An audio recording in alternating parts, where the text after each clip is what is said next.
Hi everybody, Desert Guardian here, and I have something special today. Right in front of me, I have the Springfield Armory Range Officer Elite Champion 9mm. Let's take a look.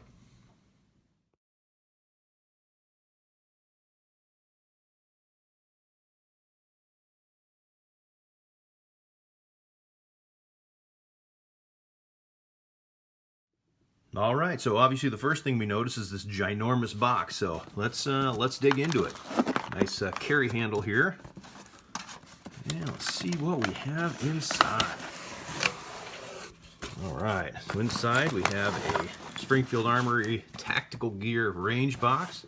Got manuals, paperwork, a little bit of Lucas Oil Extreme Duty Gun Oil. Always good to have some of that. Set the box aside. So first off, we've got actually a pretty nice little range bag here. Front pocket here. And let's take a gander at what's hiding inside. All right, so we've got gun lock, we've got brush, got some Allen wrenches, looks like some spare fiber optic tubes for the front sight. Springfield gear always includes their holster and their dual magazine carrier. It goes back in. And this one comes with not one, not two, not three, but 4 of the 9mm magazines. There are 9+1 in this one. And of course, we've got the pistol. So let's get this out of its bag. Set it aside. Put the bag over here. And here she is, the Springfield Armory Range Officer Elite 9mm in the champion size. So let's take a closer look. So, you know, right from the jump, everybody notices that the champion size is a little bit shorter. It is a 4-inch barrel in this one. Now this one here has a full-size frame. Get it all cleared here. And a 4-inch bull barrel. So it's a nice heavy-duty bull barrel. It's got a fully supported ramp. I don't know if we can see that with the light that I've got going. But, you know, fully supported ramp in there. It's match grade. It's all hand fitted. They do a really good job with this. I mean, they want it to be accurate. They want it to be reliable. And it's definitely a good size and weight for a carry piece. Maintains the full-size frame. So you have the same size frame that you're going to find on a standard 1911. Here, in fact, I've got my TRP right here, another Springfield. Get that cleared. So here is a full size, albeit it is 45 caliber, but still the frame is the same size. So if you see, the front of the frame here matches up. This one's got a mag well on it, so it's probably easier to do this the other way. Take that to the bottom of the frame here before the mag well starts. And you can see it is the same size frame, but an inch shorter in the barrel. Now, I spoke about the bull barrel in this. So this has a flat spring stainless guide rod in it and a bull barrel, and it's a little bit different than your standard 1911 style barrel. Typically, you're going to have a bushing like this and a plug and a spring behind it. Now, my TRP came with a different guide rod. It came with their screw together 2-piece guide rod. I opted to take that out for easier takedown and tunability, and I put in a standard, you know, GI plug and spring in there with the bushing. But that's kind of your standard setup on a 1911. But with the RO Elite 9mm, they opted for a really nice heavy-duty bull barrel and standard flat spring, or a different flat spring guide rod on it. Oh, she's nice and stiff. Love them when they're brand new. There we go. So you can see here, here's the guide rod, and there's actually a second tube around the guide rod, and there's a flat spring inside there. So instead of having the bushing and a plug that you can push in, tilt the bushing, take the spring out, and disassemble it, you actually have a guide rod, and it's similar to a striker fire pistol, you know, like your Glock or your Smith & Wesson M&P.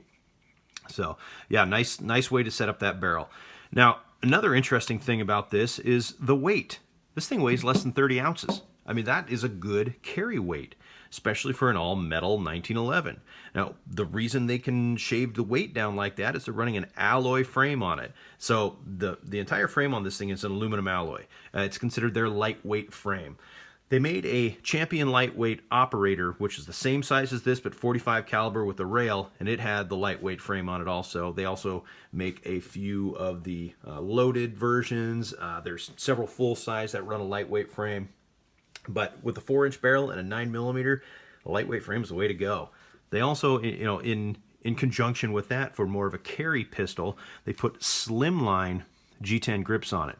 So these are a little bit slimmer than normal, and you can see here, obviously there's a mag well on it, but you see it's a lot bigger and rounder here than you're going to find in the RO Elite 9mm, and that's indicative of it being a carry pistol. Full size grip, but it still sits narrow. Runs 9+1, so you can run 10 rounds of 9mm. And these mags are interesting too. Here's a standard 45 cal. Well, it's not standard, I should say. It's a Wilson Combat, but here's a 45 cal mag, and this one isn't a 7-round, it's an 8-round. But a standard would have been a 7-round, but this is an 8-round. But you see they're the same width. Other than this is an 8-round instead of a 7-round, they're about the same length. In fact, this guy has the same lock in it. I mean, it's the same size mag. Obviously, you can't run any rounds through it because it's 45. The reason I bring this up, the frame size and width, the mag size and width are the same. Now, here's the big thing. That's 45. That's 9mm. So if we're stuffing 8 of these down this tube, that's a true single stack. If we're putting 9 of these down this tube, they'll actually stagger. So they're not quite a staggered stack, or I should say a double stack like a Glock or anything like that, but it's more of a staggered stack. So they allow for a little more capacity by staggering it just a little bit as it goes down the mag tube here. Honestly, I think that opens the door for companies like Wilson Combat. If they wanted to make one with a base like their mag here, that would run 9mm, you could probably get 11 rounds out of it. So guys, get after it, get that made. That would be awesome to have, like an 11+1 in 9mm on this one. But hey, I'm sure stuff like that is in the works because a lot of companies are going after the 9mm market with 1911s. Now, I'm a Glock guy and I'm a 1911 guy, and I see it all the time on the internet. I hear it at the range. I hear it from my friends, colleagues, everything. You have this constant battle between Glock and 1911 and which one's better. Let me grab my Glock here.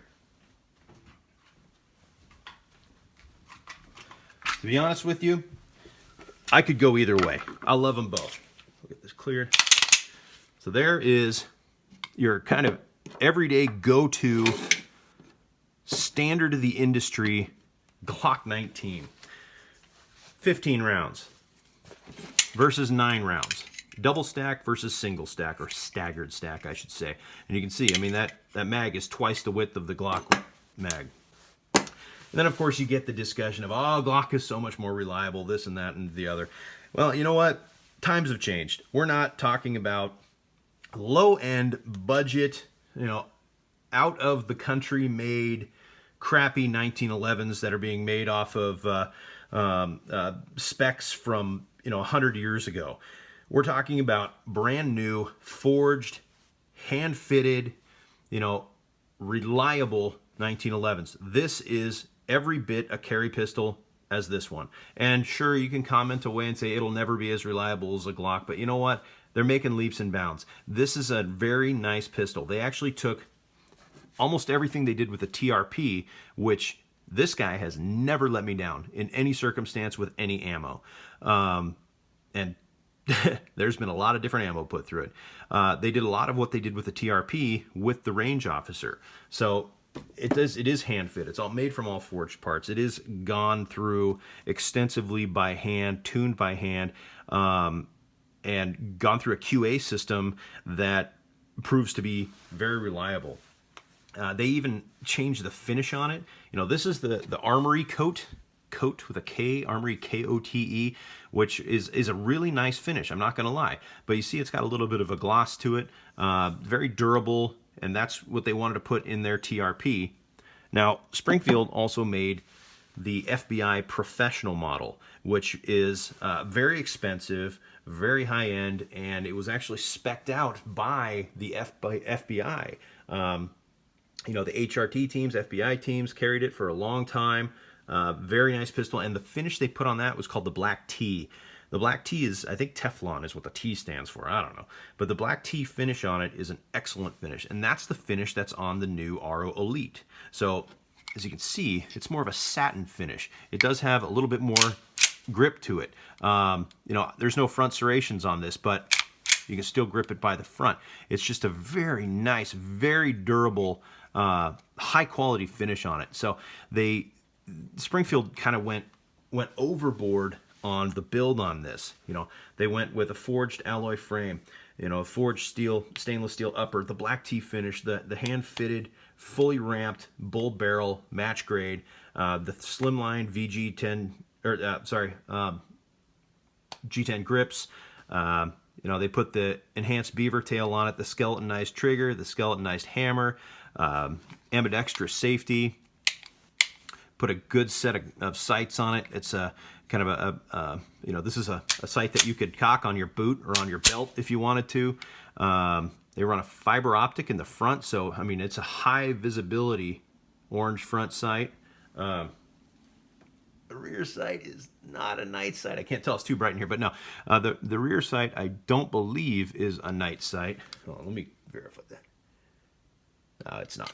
So it's a standard 2-dot rear sight, but you do have that high vis front fiber optic sight, and that's when I mentioned in the bag you've got extra bits of fiber optic, so you can run green, you can run orange, you can replace it as needed. But yeah, they kind of went all out on this one. I'm actually really excited about this pistol.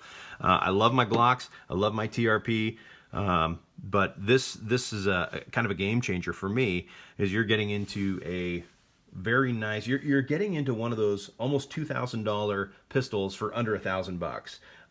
You know, anybody can go out and buy themselves a TRP and spend $1,600 to $1,800. They just came out with a new TRP 10mm that I think is close to $2,000. You can go to the Wilson Combats, you can go to the Nighthawks and spend $3,000, $5,000, $7,000. I mean, whatever you want to spend to your heart's content on a 1911. But people aren't going to be carrying those and chucking them in the range bag, going out and having fun in the desert, things like that. They're more of a trophy piece, and they're going to want to rub them with a diaper and take care of them and put them in a safe all the time. This is more of a carry 1911 for the masses. It's priced right. It's built right. I mean, just for example, look at the trigger on this. So you've got your grip safety here. It's a 1911. Now, let me talk about the trigger before I show you. So your standard Glock trigger is a pivoting trigger. So the trigger pin right here is actually a pivot point for the trigger. So you see it swings in an arc all the way back. So it's going like a pendulum. The 1911 trigger is not that. It actually pulls straight back. The trigger pushes a trigger bar and releases a hammer. So instead of being striker fired, it's a hammer fired. So we'll show you that. So you've got your grip safety here. It won't fire unless you're holding this grip safety correctly. And the trigger pulls straight back. I mean, there's maybe 2 millimeters of take up, and then about a 4.5 pound, 5 pound, very crisp break on it. Show you that again. Yeah, I mean, that right out of the box, that is one of the best feeling 1911 triggers I have felt in a long time. And trust me, I have felt a lot. I had to put a lot of work into my TRP to get it exactly how I like it. And it has, I mean, the trigger on this one is about 1.5 pounds lighter than this one. But like I said, it's got some work done to it. So that one's tuned up a little bit. And when I picked this up over at Pistol Parlor, I made the comment to the guys there, I'm like, oh, you're not going to be offended if I take it home and tear it apart and respring it and tune it. And they laughed at me because they know I can't leave anything alone. I mean, for Pete's sake, look at my my Gen 4 Glock 19. I didn't leave that thing alone. But they laughed at me and they said, oh, you're not going to need to. And sure enough, I bring it home. I start going through this thing and taking a look at it and feeling how nice the slide feels. I mean, super smooth slide. Feeling how nice the trigger safety, smooth it is. Feeling that trigger. I mean, it is so nicely set up right out of the box, and that's the beauty of the way Springfield is building these. They're taking the parts and then taking the time and putting them together carefully one by one. You know, like I said, they're not some, you know, offshore brand that's pounding these things out a million at a time and hoping they fit when they slam them together. You know, this is a very, very nice 1911 carry pistol. Man, I hope I've covered it all, because I could talk about this thing all day. But yeah, they did a great job on it. I cannot wait to shoot this thing. It feels so good in my hand. You know, is it single stack? Yes. Is it 10 rounds instead of, you know, 15 plus 1? Yes. But you know what? It's a beautiful pistol. Feels great in my hand. I can't wait to go out and shoot it. And I encourage you, go over to your local shop and take a look at these things. Put one in your hand. You know, when I shoot my 1911, I can't miss with it. It fits my hand so beautifully. It took me a long time to get used to the way a Glock's grip angle, hump, everything fits my hand. You know, I mean, I shoot them both frequently now, so I'm used to going back and forth, and that's the real key, is put enough rounds through something and you're going to get used to it. But I really like the way 1911 feels in my hand. Honestly, there's nothing I would change about it. I might tear it apart. I might look at the spring rates in it and dink around with that. You know, someday I might send it out for some front checkering on the grip. But other than that, I mean, right out of the box, it is a beautifully set up pistol. So, like I said, go wrap your hands around one. Don't take my word for it. Go shoot one. Go just hold on to one. Go to your local shop. Heck, call up Pistol Parlor. They'll send you one. Of course, you'll have to pay for it and have it shipped to your FFL, but they've got them in stock. But yeah, no, I encourage everybody to take a look. And if you're a diehard Glock guy or a diehard CZ guy or a diehard M&P guy, don't do yourself a disservice by ignoring these things. At least go down to your shop, wrap your hands around it, see how it feels. You know what? You might hate it. There's guns that I go and I look at and I said, man, this thing is beautiful. I want one. And then I put my hands around it or I take it to the range and I'm like, ah, this is ridiculous. But you know, like anything, you find something that works for you, shoot it, love it, make it your own, and make it an extension of your arm. Lots of practice. But yeah, I recommend everybody go take a look at this. I might be a little bit biased being a 1911 guy, but yeah, Springfield Armory Range Officer Elite 9mm Champion. Now, this is available in 45 and in 9mm. You can get it in the full size like this, the Champion size, and then they make a compact which runs about a ½ inch shorter on the frame. So even more of a carry pistol if you're a small frame person or want something that's like super concealable. But yeah, that's it. I hope I covered enough of this, but it is absolutely gorgeous. Take one more little walk around here. You know, good, really grippy serrations on it. But like I said, with that black tea finish, you don't even need those front serrations. For you 1911 guys out there that are used to the 45, you'll notice that being a 9mm, this spring right here is a little bit easier to pull. You know, that's why you can grab this grip and do this. Because it's got a lighter spring. I mean, it's a 9mm, not a 45. But yeah, the serrations are nice. The finish is nice. The black tea finish, also, if you notice, I've seen a lot of alloy framed pistols with a stainless upper, and then the coating on it, you can always tell it's a different material. But with the black tea finish, it actually looks identical.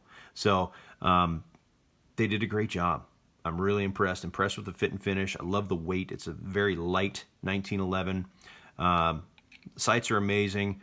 You know, like I said, they put all of the enhancements on it that you would want right from the get-go, with the skeleton nice trigger and hammer, the nice flared beaver tail. Ambidextrous safety, you can go either way on. You can pull that off and put on a single-sided safety if you want to. That's a quick and easy thing. You know, you can change the grips on it. You can make it your own. But yeah, they did a great job. Go check it out. That's it for now. Hey, do me a favor, hit that subscribe button down there. And if you have any questions, comments, concerns, or feedback at all, go ahead and leave a comment. I'll try to get back to you as soon as I can. But that's it for now. Desert Guardian, out.